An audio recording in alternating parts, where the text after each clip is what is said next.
अंधेरी रात है, कृष्ण पक्ष है।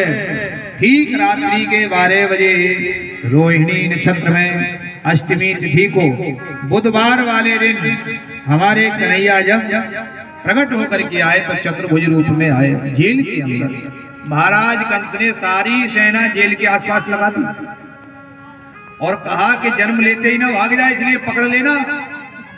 सभी सेनापति पूरी मुस्तैदी के साथ खड़े हुए हैं और जैसे ही भगवान प्रकट हुए तो सारे सेनापति सो गए, सारे पहरेदार सो गए। महाराज कंस भी खर्राटे मार के सो रहा है।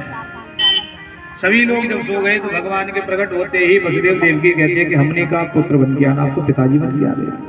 भगवान कहते हैं अभी हम पुत्र बन जाएंगे थोड़ी देर में, और हम कुछ कहना चाहते हैं। वसुदेव देवकी कहते हैं बताओ प्रभु आप क्या कहना चाहते हो। भगवान कहते हैं जब मैं पुत्र बन के आऊं तो आप मुझे सूप में लिटा करके जेल से बाहर निकलते हुए गोकुल में जाकर के मैया यशोदा के बगल लिटा करके, और वहां एक कन्या जो प्रकट होकर के आई उसको सूप में रख करके पुनः जेल में आ जाना।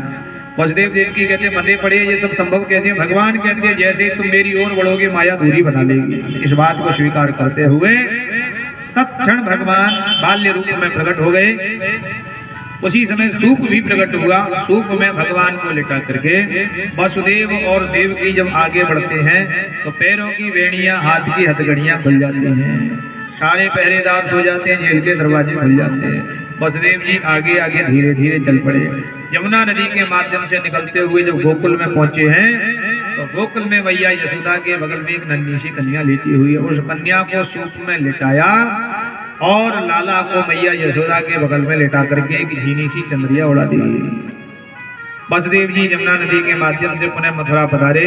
कारागृह में जैसे ही प्रवेश करते हैं कारागृह के दरवाजे बंद हो जाते हैं, पैर की बेड़ियां लग जाती हैं, हाथ की हथकड़ियां लग जाती हैं। जैसे ही कन्या ने रोना प्रारंभ किया तो सारे सेनापति जग पड़े, दौड़ करके महल में जाकर के कहते हैं कि महाराज आपके काल प्रकट होकर के आ चुका है।